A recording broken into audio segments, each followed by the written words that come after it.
नमस्कार। एकता में बल है, ये तो हम सबने सुना है ना? पर आखिर क्यों? आज हम एक बहुत ही जानी पहचानी कहानी के जरिए इसी बात की गहराई में उतरेंगे। ये एक ऐसी कहानी है जो हमें बताती है कि कैसे एक पिता ने अपने बिखरते हुए परिवार को एक अटूट धागे में पिरो दिया। तो सवाल ये है कि आखिर वो क्या तरीका था, वो कौन सा साधारण सा नुस्खा था जिसने एक पूरे परिवार को टूटने से बचा लिया।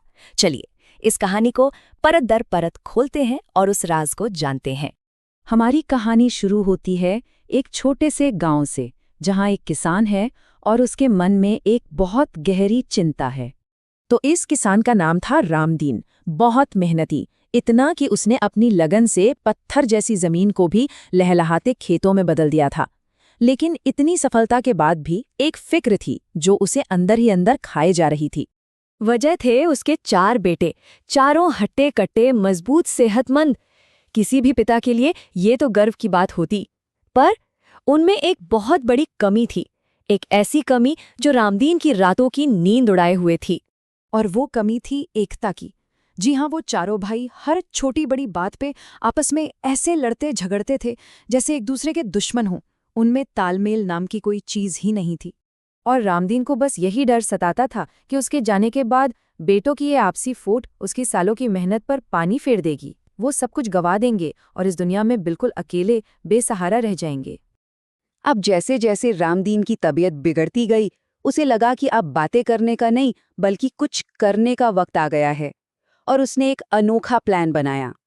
तो एक दिन जब रामदीन को लगा कि शायद उसका आखिरी वक्त आ गया है, उसने कांपती हुई आवाज में अपने चारों बेटों को अपने बिस्तर के पास बुलाया। कमरे में एकदम सन्नाटा था, क्योंकि बेटों को भी अपने पिता की हालत का अंदाजा था। रामदीन ने उन्हें कोई लंबा चौड़ा भाषण नहीं दिया, बस एक काम सौंपा। उसने हर बेटे से लकड़ियों का एक एक गट्ठर लाने को कहा और फिर उन सभी के सामने एक चुनौती रखी। इस पूरे गट्ठर को एक साथ तोड़कर दिखाओ। और यहीं से पिता के उस प्लान का सबसे जरूरी हिस्सा शुरू होता है, जहां एक मामूली सा गट्ठर एक बहुत बड़ा सबक सिखाने वाला था। एक एक करके चारों बेटों ने अपनी पूरी की पूरी जान लगा दी। उन्होंने गट्ठर को घुटनों पर रखा, पैरों से दबाया, मरोड़ा, लेकिन कसकर बंधा वो गट्ठर टस से मस नहीं हुआ। चारों बुरी तरह हार गए। अपने हाफते हुए बेटों को देखकर रामदीन ने अपना अगला हुक्म दिया। उसने कहा, ठीक है, अब इस गट्ठर को खोल दो और हर कोई सिर्फ एक एक लकड़ी उठाकर उसे तोड़ने की कोशिश करो। और यहीं पर कहानी का पूरा मतलब सामने आ गया। देखिए, जब लकड़ियां एक साथ थीं, तो वो एक चट्टान की तरह मजबूत थीं। कोई उन्हें हिला नहीं सका। लेकिन जैसे ही वो अलग हुईं, उनकी सारी ताकत जैसे हवा हो गई। बेटों ने जैसे ही एक एक लकड़ी हाथ में ली ना, उसे तोड़ने में एक पल भी नहीं लगा। चटाक की आवाज के साथ हर लकड़ी आसानी से 2 टुकड़ों में बट गई। ये दिखाता था कि अकेले पड़ने पर वो कितनी ज्यादा कमजोर थीं। अपने बेटों को ये फर्क साफ साफ दिखाने के बाद रामदीन ने उन्हें वो सबक सिखाया जो असल में इस पूरी कहानी की जान है, इसका सार है। रामदीन ने अपने बेटों की आंखों में झांक कर कहा, मेरे बच्चों, अपनी असली ताकत को पहचानो।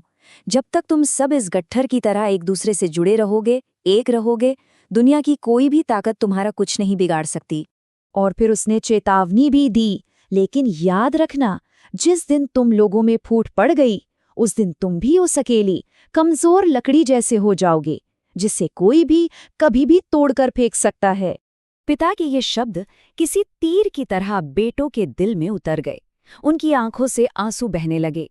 उन्हें पहली बार ये एहसास हुआ कि उनके आपसी झगड़े उन्हें अंदर से कितना खोखला और कमजोर बना रहे थे। और उसी दिन उन चारों भाइयों ने अपने पिता को वचन दिया कि वो आज के बाद फिर कभी नहीं लड़ेंगे और हमेशा एक दूसरे के लिए एक मजबूत ढाल बनकर खड़े रहेंगे। तो इस सीधी सादी सी कहानी का सबसे बड़ा सबक क्या है? यही कि असली ताकत एकजुट रहने में है, संगठन में है। जब हम एक दूसरे का हाथ थामकर चलते हैं ना, तो बड़ी से बड़ी मुश्किल का भी सामना कर सकते हैं। और ये कहानी हमें एक बहुत ज़रूरी सवाल पर लाके खड़ा करती है। सदियों पुरानी ये सीख आज के दौर में कितनी मायने रखती है?